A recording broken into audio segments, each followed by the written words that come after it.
Page 94, the Private Eye Podcast. Hello and welcome to a new episode of Page 94, the Private Eye Podcast. I'm a very gravelly Helen Lewis, sitting in for Andy this week as he recovers from being savagely attacked by a pack of wild koalas. And with me are Adam McQueen, Ian Hislop and Jane Mackenzie. First off, as we were recording our last episode, Justin Welby resigned as Archbishop of Canterbury over his failure to follow up allegations of sadistic abuse at a Christian summer camp by a man called John Smythe.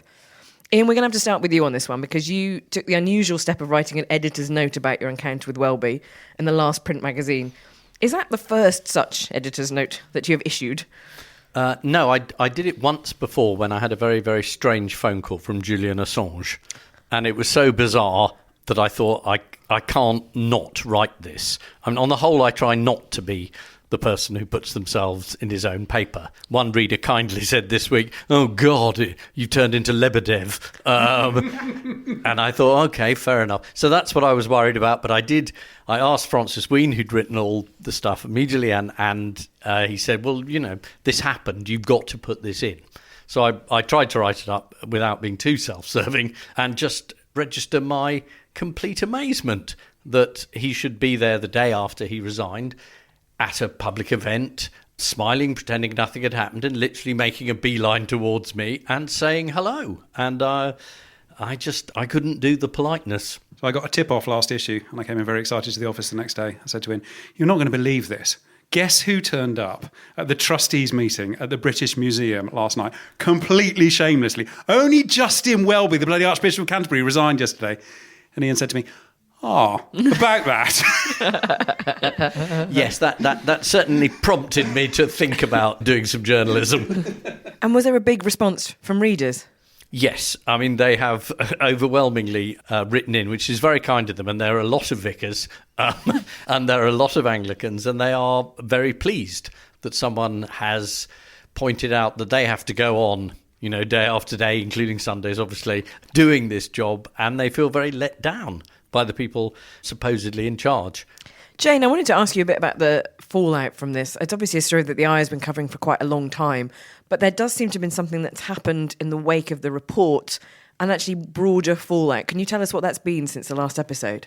So, yes, since the Macon report named a number of people who had known for a considerable amount of time that what Smith had been up to and had failed to act on it or failed to act properly on it.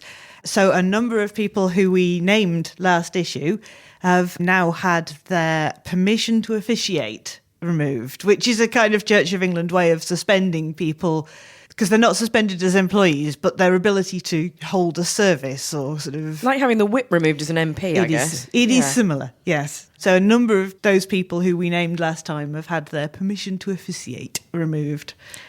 Do you think that's where it ends? Is there any sign of anything else that might possibly happen? Well, there's a number of recommendations in the report itself that they certainly need to follow up on in terms of making sure that people involved in this case aren't involved in decisions about future safeguarding issues and that they do a better job in the future. There's a lot of people who are named in the report as failing terribly who will get away with it by virtue of being dead.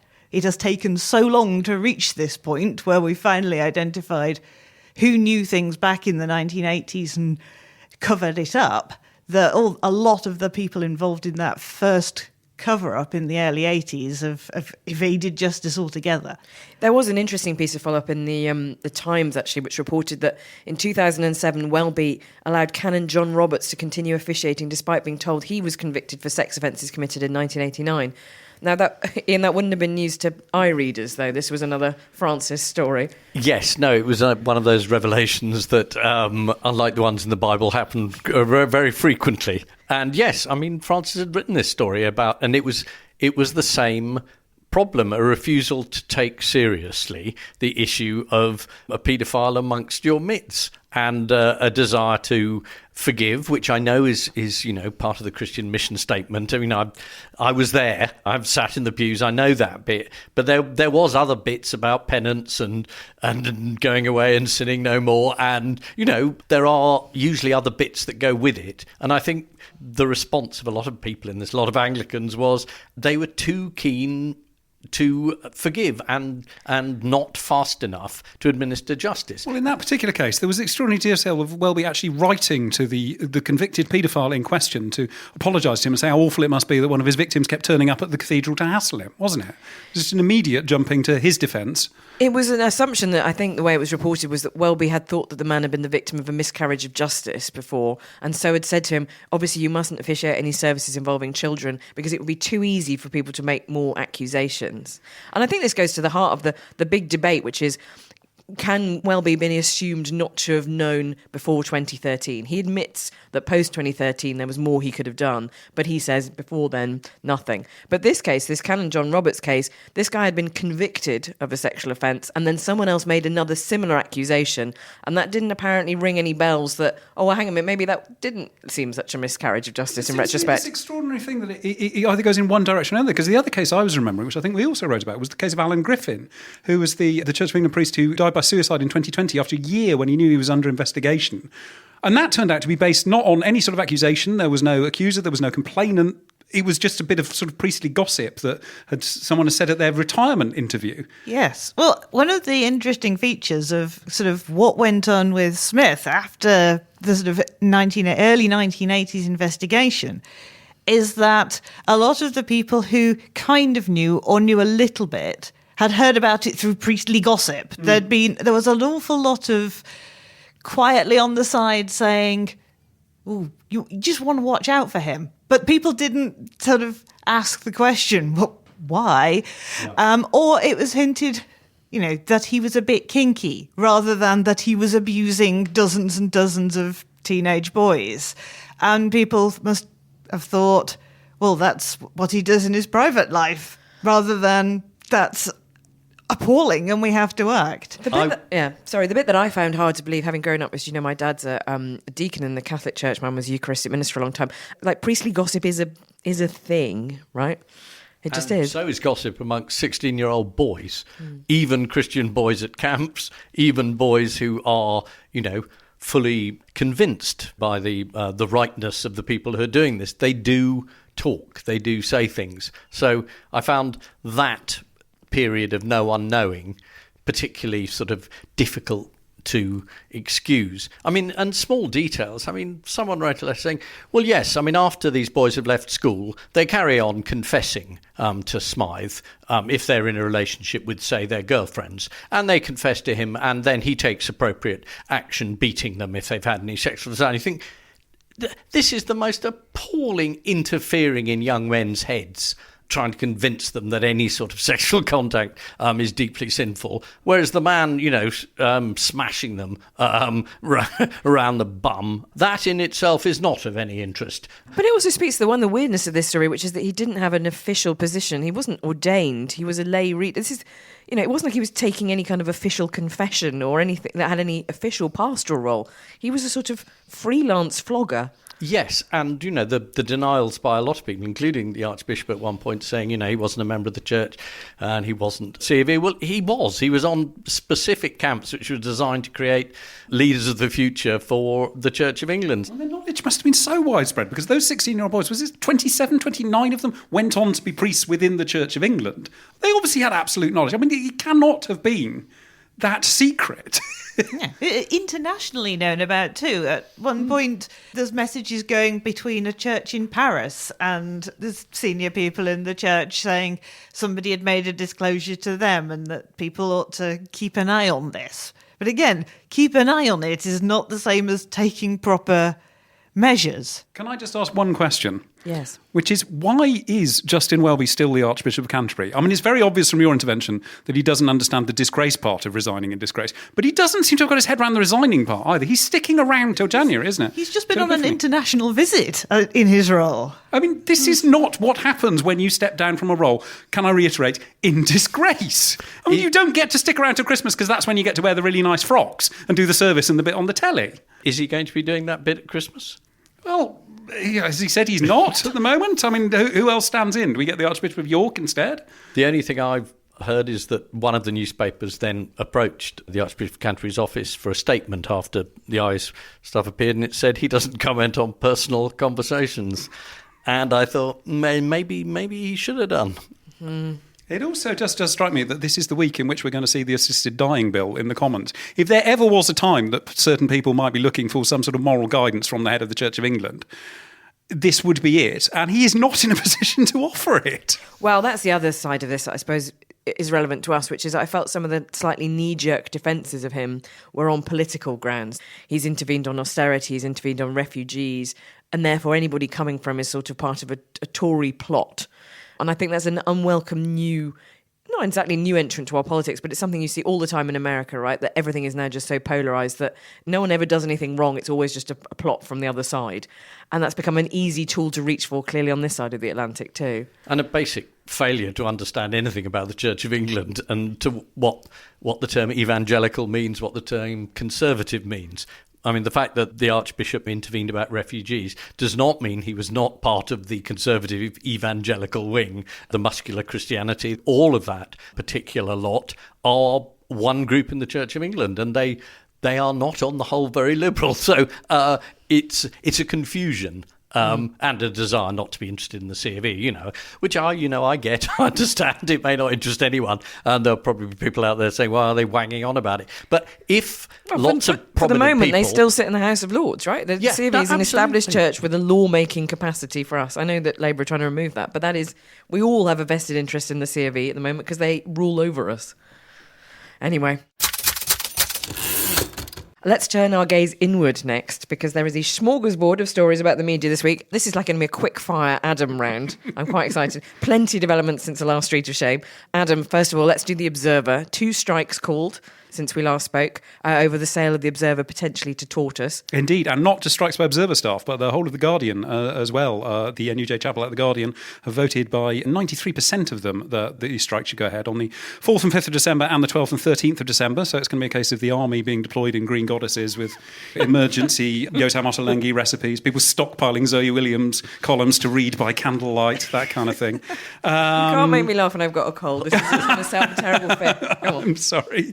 Yeah, this, of course, is over Huddled round their braziers burning only like epically approved charcoal. Yeah.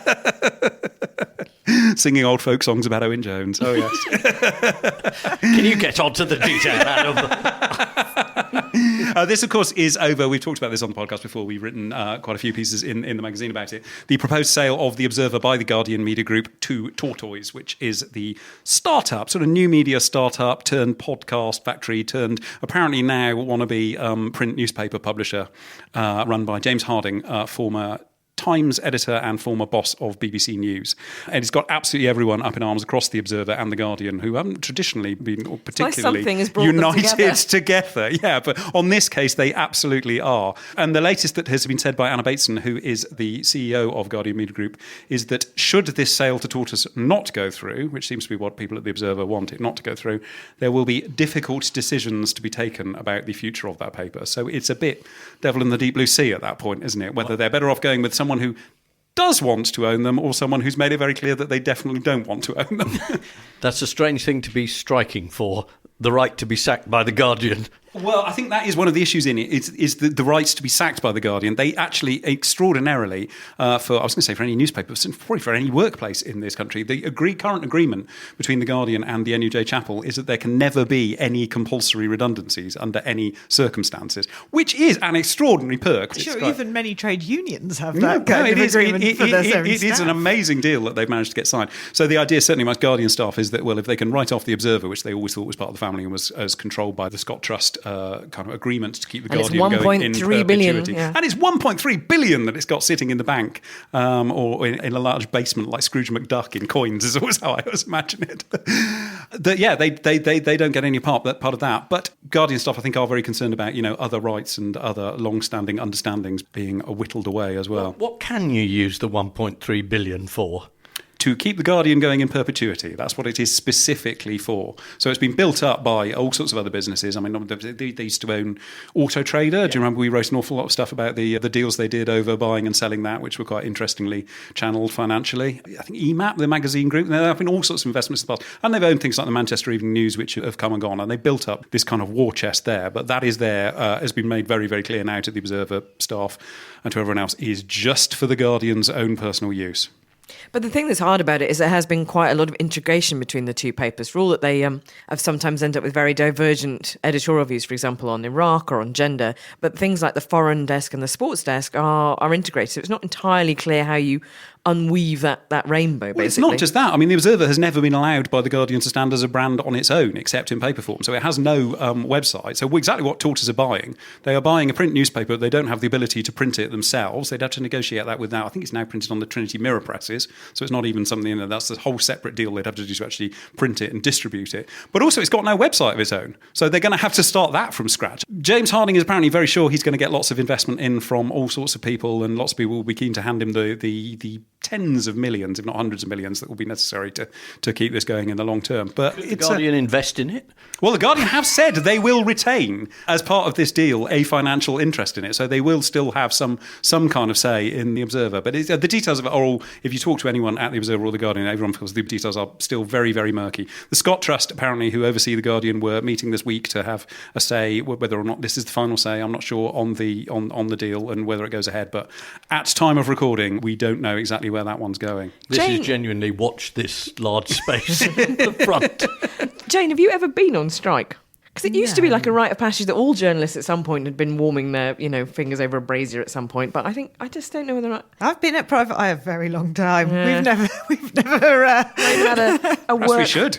work to rule over Ian's tyranny. No. No, famously, there's those not. photos of Michael Gove when he was on, was it the Aberdeen Press and Journal or something in his younger days, out on the picket line, literally warming his fingers over a brazier. I think. It was bloody cold at the picket line in Aberdeen. Tell us also, things are not exactly happy in Murdoch land Things either. are, no, I mean, there is an extraordinary. Just thought we'd do this roundup of kind of all these different newspapers that are in flux at the moment. I mean, Murdoch land, the biggest flux that's going on, we talked about before, is secret and went on in a Nevada courtroom, and we don't yet have a judgment on that, which is what happens over the Murdoch family trust when Rupert departs this mortal coil. He wants everything to go to Lachlan, who is his most right-wing and trustworthy progeny, who will keep the Fox and News Corp empires going on in the way that Rupert has always intended them to. The rest of the family not so happy about it. But also, they're not the only ones who are unhappy, because last week at the News Corp AGM, a bunch of shareholders started kicking up a fuss, not for the first time either, about the way that News Corp is set up. But if you asked most people who owned News Corp, they would say to you, Rupert Murdoch. Do you know how much of the shares in News Corp is actually held by the Murdoch family? Have they got, like what the tech companies often do, which is have they got two-tier shares, so they get special extra good shares, and then other people get kind of crappy shares that are just like in the Crystal Maze, they get the gold ones, and everyone else gets the silver ones that actually deduct power from That you. is exactly it. They have 14% of the shares in the company, which is a tiny, tiny amount. But when it comes to the voting shares, the ones that actually give them a right in the way that the company gets managed, they have 41%. So they've got a much smaller number of other shareholders that they've got to keep online in order for Rupert, or in the future, Lachlan, to get their way. Now, this was the bit that was challenged by shareholders, institutional shareholders in News Corp last week. And not for the first time. So they are quite restless, the kind of shareholders. In 2015, they challenged this as well and said, we want a bit more say. We want to get rid of this dual-class capital structure, which is what it's called. 2012, they had a go at it as well. They were particularly exercised at that point over the handling of phone hacking on the British papers. And that's when James Murdoch was in charge and proved himself perhaps not the best heir, which is why he seems to be quite out of the picture. And of course, in 2011, they actually had to settle at a cost of £91 million, $91 million rather, a lawsuit from shareholders over Rupert treating the company, to quote, like a wholly owned family candy store and indulging in rampant nepotism, which of course was when he paid $675 million for a TV company which just happened to belong to, yes, yet another Murdoch. That one was Elizabeth. And shareholders argued that this was enormously overvalued and absolutely shameless profiteering within the family, and it led to a court case. On one level, I'm sympathetic to them. On another level, it's a bit like when people buy crypto and then get scammed, and you sort of think, what did you think you were buying? What You were getting involved in Rupert Murdoch's business. He's not a newcomer to this. Is he? You know what he's about. do you think you were doing here? For many listeners, it just feels like I've been watching this for the last 3 years. It is literally Succession, isn't it? Absolutely the most pleasing detail that came out after the divorce from Jerry Hall is that one of the conditions of that divorce was that she wasn't allowed to speak to the scriptwriters on Succession and pass on any inside gossip. But to be honest, it sounds like she really didn't need to. I'm going to give you one sentence to tell me what's up with David Montgomery, that little scamp. As ever, trying to destroy journalism in all its forms, as he has been doing ever since his days at the Mirror. For someone with a pathological hatred of journalists and journalism, it's a very odd career choice he's made to keep owning newspaper companies.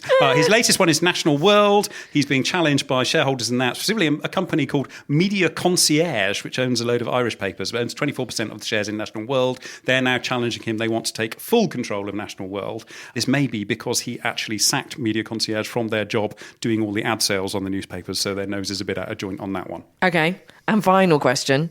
What's the latest on the sale of the Telegraph? Another saga that seems like it's been dragging on for about 3 years. Well, we've now got to the point in the Telegraph where so many people have been involved, they're recycling them, because the latest exciting new name is Nadeem Zahawi, former Chancellor, another person who had to resign in disgrace, didn't he? Yes. He did, but not for long. First of all, he was on Barclay family's side as their front man in the debt payoff they did with the United Arab Emirates-backed company, which then wasn't allowed to take over the Telegraph. Then he reinvented himself, along the way getting a job as chair of Very, which is another one of the Barclay family's companies. Then he tried to put together his own bid of the 600 million that was wanted for, at that point, the Telegraph and the Spectator. Got knocked out of the running in that one, and David Effoun, who is the owner of the New York Sun and the Allgemeine Journal, started putting together his own bid. Some of his funding's fallen through, but guess who's just arrived like a white knight on a charger? Yes, it's Nadeem Zahawi. And this time he's brought along another Tory treasurer with him, a friend of the eye, Mohammed Mansour, who we've written about on a number of occasions. Give me the one-line Wikipedia on Mohammed Mansour.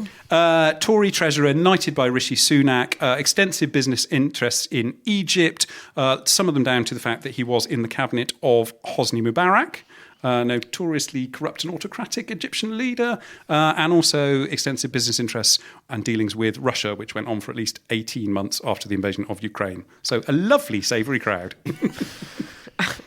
Is there any small spark of joy happening in the British media at all? The Christmas edition of Private Eye is coming out in a couple of weeks.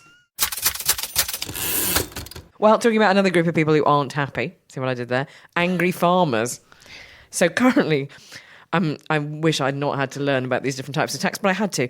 Currently, farms and farmland are eligible for two types of inheritance tax relief: agricultural property relief, or APR, and business property relief, or BPR. But in the budget, Rachel Reeves announced that these will be scrapped from 2026 for farms worth over £1 million, or sometimes more. There's been quite a little backlash against this. Ian, do you have any sympathy with the National Farmers Union position against these changes to inheritance tax?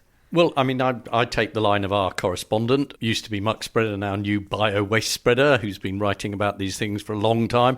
And he's been fairly consistent in pointing out the problems of farming. And it's a very, very tough business to be in. And he continually tells you the things that are very difficult for farmers, starting with Brexit and the slowing up of the payments, the squeeze from the supermarkets. The Eye has been fairly sympathetic, despite being described as a woke, blobby, liberal North London elite. Both the magazine staff and its readers are full of people who live in the countryside and are quite interested in it. Jane, I want to ask you something about this.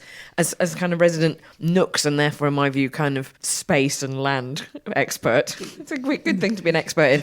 I was surprised. Geography. I wondered. I was kind of interested in like how many farmers are there, right? There are 209,000 farm holdings in the UK, according to government. Average size of 82 hectares, but half are smaller than 20.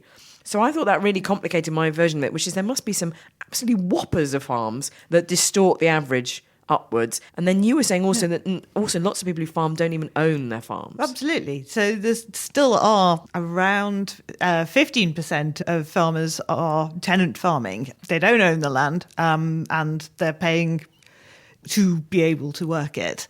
Their families will not be inheriting because they don't own it in the first place. And that's more common in the north also, where land in itself is less expensive.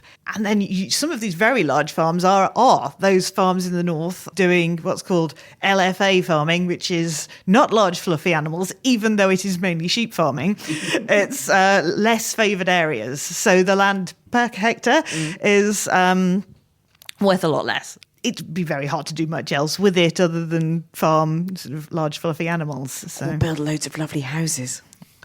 I mean, if you can persuade lots and lots of people to move to Northumbria, there's... Yes, you make a fair point. The transport links probably would have to precede that.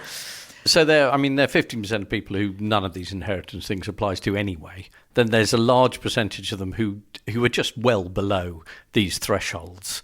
And the people who are using farms in order to avoid inheritance tax have bought sort of lovely tracts of beautiful kind of arable farmland that's sort of worth lots of money in order to store their money. But they're not the people we would traditionally think as farmers, and the vast majority of them, I'm sure, are paying farm managers to do the farming, not doing the farming their own selves. Well, on an entirely unrelated note, Adam, I wanted to ask you about Jeremy Clarkson. Sure. He lived his life like a candle in the wind on this one, having gone through becoming, I'm going to be the face of this, to then being basically told by the NFU, could you not be the face of this? Did you appreciate how the paper suddenly decided that protest was good, actually? Disruptive protests are actually great. Yes, yeah. We like some people coming down Whitehall, don't we? When they're on toy tractors or they're wearing the right barber jackets and Wellingtons. Clarkson was extraordinary. The thing that really struck me with that interview that he did with Victoria Derbyshire from the BBC outside Downing Street was quite how Trumpish he was. The moment when he tried to tell, I mean, you've talked to me a lot about being over and covering Trump rallies and the way that he kind of turns things back on the media. If Jeremy Clarkson wanted to be our Trump, he absolutely could be. But the moment when he said, I mean, that's just typical BBC. And when she pointed out she was quoting his own words back from him, literally, that he'd written in the Sunday Times because he's written everything he's ever thought in one of his newspaper columns. He said, facts. This is typical BBC saying things are facts. And she said, you said them. But then he turned to the crowd and just said to them, to this crowd, slightly hostile crowd around him, are you hearing this? And I thought, well, that's the moment, isn't it? That's the Trump thing, where you just say, I've been asked a question I don't like, biased media and turn the supporters who probably didn't even hear the question but are quite happy to go along and kind of boo with it. That really did strike me as a moment. And I thought, oh my God, we're looking at President Clarkson. He's just, one of his last columns to the Sunday Times was about how he thinks we're going to get rid of the monarchy and have a president. And he was warning how awful it would be to have President Blair. I thought, oh my God, they did elect Clarkson, wouldn't they? It would be. And I just had this sudden horrible moment. He did do a fairly rapid reverse ferret, didn't he? Mm-hmm. After he saw how his appearance had gone down, he then said, well, it was terrible.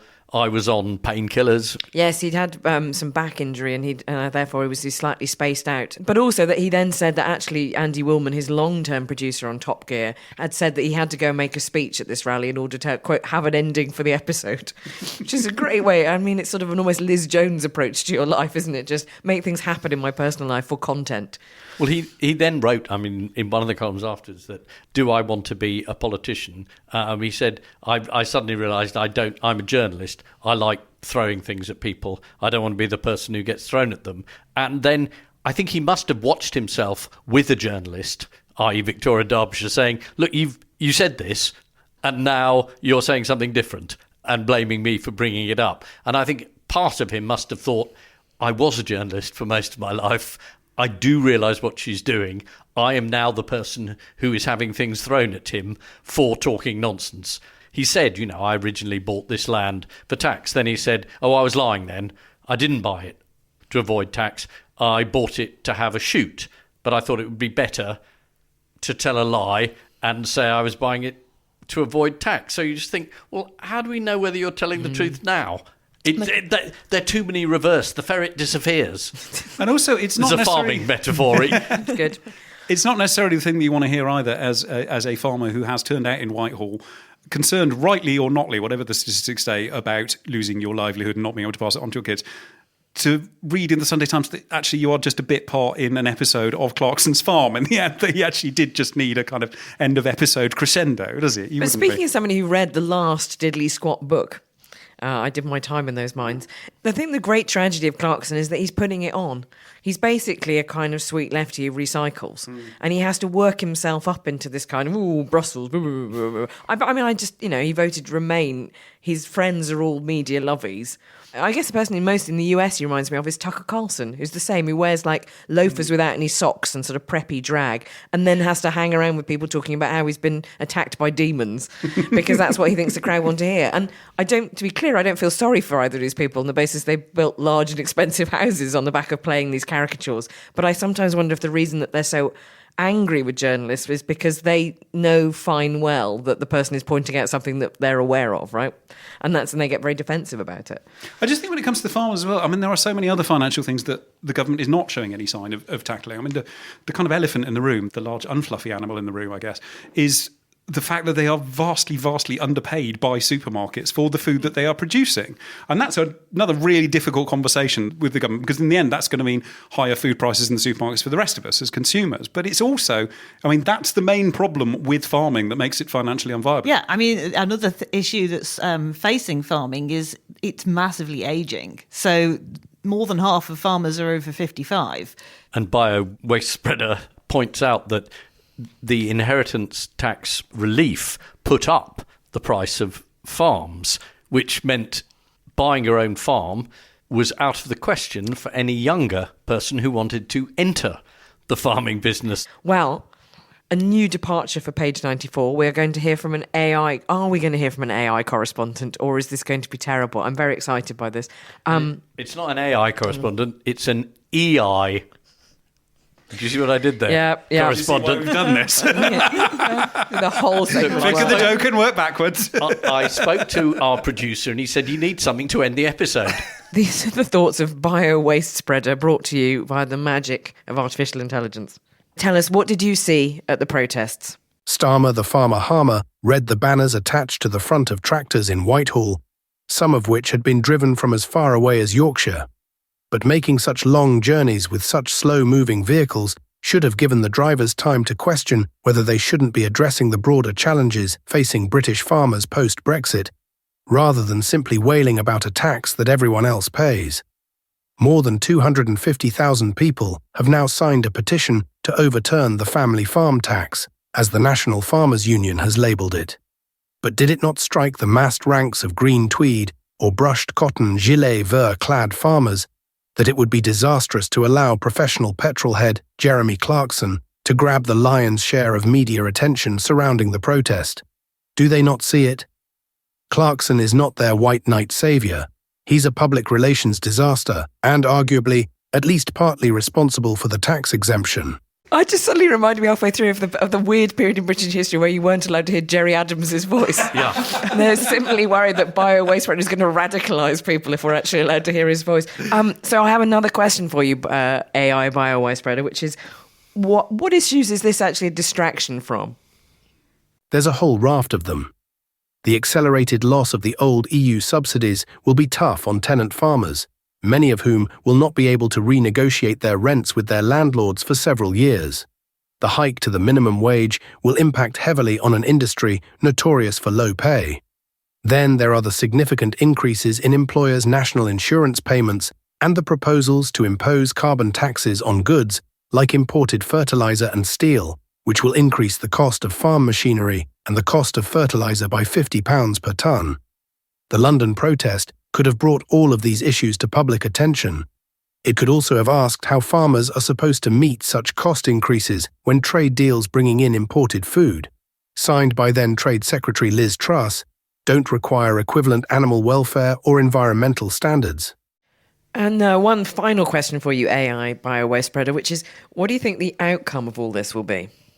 Post-Brexit, UK farmers' interests are no longer protected by the Common Agricultural Policy, so they need to be extremely careful about the issues they choose to protest and who is invited to voice those concerns for them.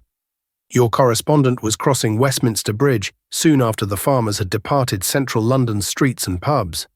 Two young men picked up a discarded placard that read, "Bullocks to the budget. No farmers, no food, no future." "Where have they all gone now?" said one. "Back to their big country estates, I guess," laughed the other. Well, that's a slightly bizarre way to end an episode. I'm not sure that AI is going to replace us yet, Ian. I think we've got another couple of podcasts in us before we're all replaced. Yeah, this is my secret agenda. But I think Bio-Waste Spreader is very, very worried that he might be outed as someone who's not entirely uncritical about Jeremy Clarkson, which is quite an offence. Okay, well then he won't be seen at the local ferret wrangling again. That is all for this episode of Page 94. My thanks to Adam, Jane and Ian, as well as AI Bioware Spreader. If you like this sort of thing, then you can head over to private-eye.co.uk and subscribe. The Private Eye Annual is also in the shops. Why not pick a copy up for that for yourself or a loved one? As ever, our thanks to Matt Hill and Rethink Audio for producing and editing. See you next time. I have been asked by the editor to assure listeners that we won't be using EI or indeed AI voices again and will in future employ live actors. I am fired.